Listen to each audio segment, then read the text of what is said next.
Welcome back to my channel. So friends, आज की मेरी इस वीडियो में हम पढ़ने जा रहे हैं एक्टिव वॉइस और पैसिव वॉइस। मैं जितने भी एक्टिव वॉइस और पैसिव वॉइस यूज़ होते हैं हर टेंस के साथ वो इसी एक वीडियो में आपको पढ़ा दूंगी, और इसलिए आपने वीडियो आखिर तक देखनी है ताकि कहीं से भी स्किप नहीं करना, आपको बहुत अच्छे से ताकि समझ आए। अब देखें, ये बहुत ही सिंपल है कि एक्टिव वॉइस पैसिव वॉइस में बस कुछ रूल्स होते हैं। अगर आप उन रूल्स को फॉलो करेंगे तो बहुत ही आसानी से आप सारे बना लेंगे और आपको कोई भी कन्फ्यूजन नहीं होगी। ठीक है, तो सबसे पहले हम इसके रूल्स लिख लेते हैं।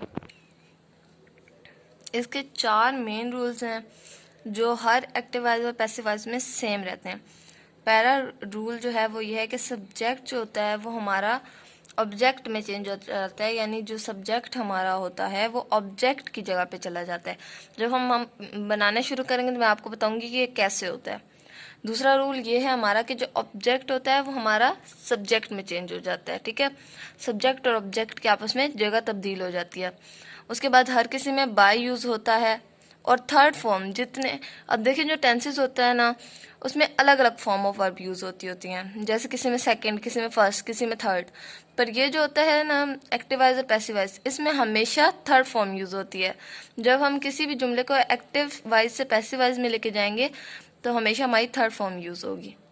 और देखें, एक्टिव वॉइस पैसिव वॉइस में जो मेन बात है वो ये है कि आपको टेंसेस आने चाहिए। अगर आपको टेंसेस आएंगे तो आपको एक्टिव वॉइस और पैसिव वॉइस आसानी से समझ आ जाएंगे, और अगर आपको टेंसेस नहीं आते तो एक्टिव वॉइस और पैसिव वॉइस तो आपको बिल्कुल भी समझ नहीं आने वाले। तो अगर आपको टेंसेस नहीं आते तो मैंने जो पहले वीडियो बना चुकी हूँ मैं जितनी भी, उनमें मैंने 1 से लेकर 10 तक, मतलब शुरू से आखिर तक सारे के सारे टेंसेस पढ़ाए हैं।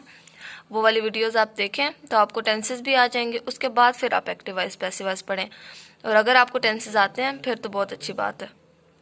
तो अब हम एक्टिव वॉइस पैसिव वॉइस में पहले टेंस की तरफ बढ़ते हैं, जो होते हैं इंडेफिनेट। जो इंडेफिनेट होते हैं वो चाहे प्रेजेंट का हो, पास्ट का हो या फ्यूचर का हो, उसमें हमेशा जब हम एक्टिव वॉइस को पैसिव वॉइस में चेंज करेंगे, एक्टिव वॉइस जो होते हैं वो सिंपल टेंस का जो जुमला होता है वो कहलाता है, और पैसिव वॉइस जो हम चेंज करके बनाएंगे। तो जब हम एक्टिव वॉइस को पैसिव वॉइस में चेंज करेंगे तो हम उसमें हमेशा कॉन्टिन्यूस के हेल्पिंग वर्ब यूज़ करेंगे, और थर्ड फॉर्म तो हर किसी के साथ ही लगती है तो थर्ड फॉर्म यूज़ करेंगे। जैसे अगर अब है प्रेजेंट इंडेफिनेट, तो प्रेजेंट इंडेफिनेट को हम जब चेंज करेंगे पैसिव वॉइस में तो हम प्रेजेंट कॉन्टिन्यूस के हेल्पिंग वर्ब यूज़ करेंगे। जैसे मैं अब बनाती हूँ तो आपको पता लग जाएगा किस तरह से होता है। अब हम देखते हैं प्रेजेंट इंडेफिनेट को किस तरह से हम पैसिव वॉइस में चेंज करते हैं।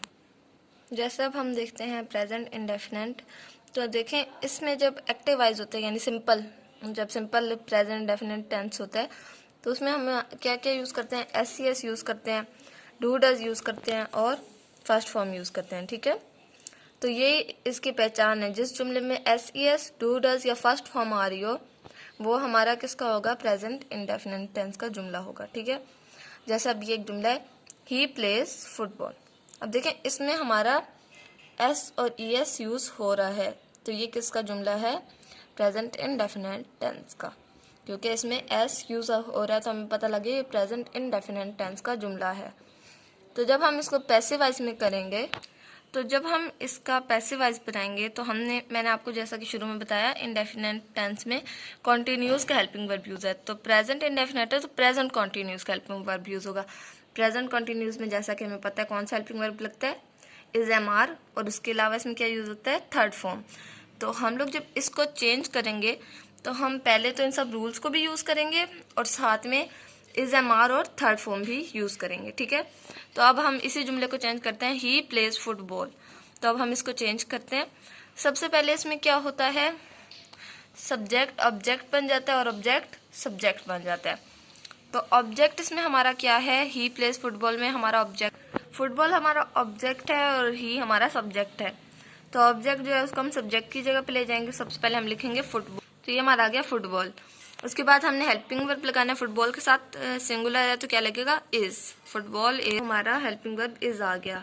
उसके बाद थर्ड फॉर्म लगाएंगे, थर्ड फॉर्म यूज होती है हमेशा, तो प्ले की थर्ड फॉर्म होगी प्लेड, तो फुटबॉल इज प्लेड लग गया। उसके बाद हमारा रूल क्या था, थर्ड फॉर्म हमने यूज कर ली, सब्जेक्ट ऑब्जेक्ट में चेंज कर दिया, और ऑब्जेक्ट भी सब्जेक्ट में आखिर में करेंगे चेंज, और सब्जेक्ट ऑब्जेक्ट में आखिर में करेंगे और ऑब्जेक्ट हम ले आए हैं फर्स्ट पर।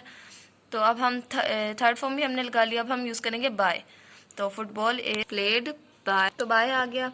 अब हमारी बारी आती है ये जो सब्जेक्ट है इसको ऑब्जेक्ट की जगह पे लेके जाने की, यानी ये जो सब्जेक्ट हमारा ही इसको आखिर पे लेके आने की। देखिए जब हम सब्जेक्ट को ऑब्जेक्ट बनाएंगे ना तो हम इसमें ना ऑब्जेक्टिव फॉर्म यूज करते हैं। ये जो ही है ये ही एक प्रोनाउन है ना, प्रोनाउन की सब्जेक्टिव फॉर्म है ये। तो हम जब इसको ऑब्जेक्ट बनाएंगे तो हम ऑब्जेक्टिव फॉर्म यूज करेंगे। अगर मैं इधर सीधा ही लिख दूं फुटबॉल इज प्लेड बाय ही, तो क्या ये जुमला ठीक लग रहा है? नहीं लग रहा। तो हम इसकी ऑब्जेक्टिव फॉर्म बनाएंगे। तो ऑब्जेक्टिव फॉर्म मैं एक दफा आपको सबकी बता देती हूँ एक टेबल के जरिए। तो ये मैंने टेबल बना लिया। इस तरफ है सब्जेक्टिव फॉर्म जो हम नॉर्मली यूज करते हैं, और इस तरफ है ऑब्जेक्टिव फॉर्म्स जो हम पैसिव वाइज जब बनाएंगे तब यूज करेंगे। ही की जो ऑब्जेक्टिव फॉर्म होती है वो होती है हिम। शी की ऑब्जेक्टिव फॉर्म होती है हर। आई की ऑब्जेक्टिव फॉर्म होती है मी। यू की यू ही होती है। वी की होती है अस। दे की होती है देम। और इट की इट ही होती है।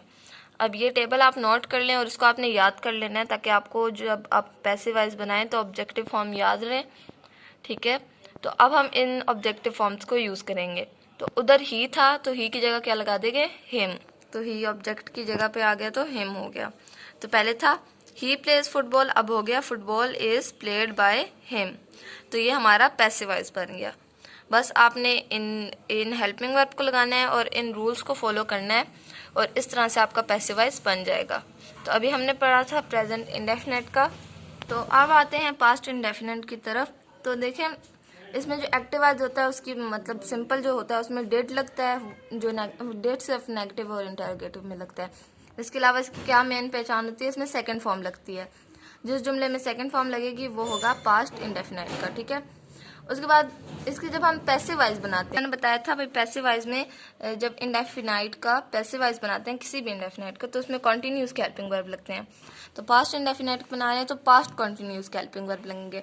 पास्ट कॉन्टिन्यूस के हेल्पिंग वर्ब क्या होते हैं? वॉज और वर। तो इधर हमारे लग जाएगा वॉज और वर, प्लस इधर हमारी थर्ड फॉर्म लग जाएगी। ठीक है, थर्ड फॉर्म हर किसी में लगती है तो हमारे इधर लगेगा वॉज और वर पास्ट इंडेफिनाइट में। ठीक है, और बाकी हम ये वाले रूल्स भी इसमें इस्तेमाल करेंगे। जैसे हम एक सिंपल सा जुमला ले लेते हैं। ये अब एक जुमला है ही एट मील। अब इसमें सेकंड फॉर्म आ रही है ईट की, सेकंड फॉर्म एट। तो हमें पता लग गया ये पास्ट इंडेफिनाइट का है। तो जब हम इसको चेंज करेंगे हम ऑब्जेक्ट को फर्स्ट पे ले आएंगे। तो पहले आ जाएगा मील, ऑब्जेक्ट आ गया यहाँ पर हमारा सब्जेक्ट की जगह, तो मील फर्स्ट पे आ जाएगा। उसके बाद हम इसमें सेकंड फॉर्म आ रही है यानी ये पास्ट इंडेफिनाइट का, तो इसमें हम यूज करेंगे पास्ट कॉन्टिन्यूस के हेल्पिंग वर्ब जो हमारे कौन से हैं? वॉज और वर। मील सिंगुलर है तो इसके साथ क्या लगेगा? हमारा आ गया मील वॉज। इसके बाद अब हमारे पास आती है थर्ड फॉर्म।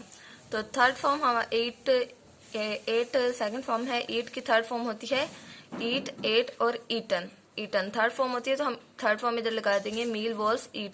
अब ईटन भी आ गया। इसके बाद हमने क्या करना है? यूज बाय यूज करना है।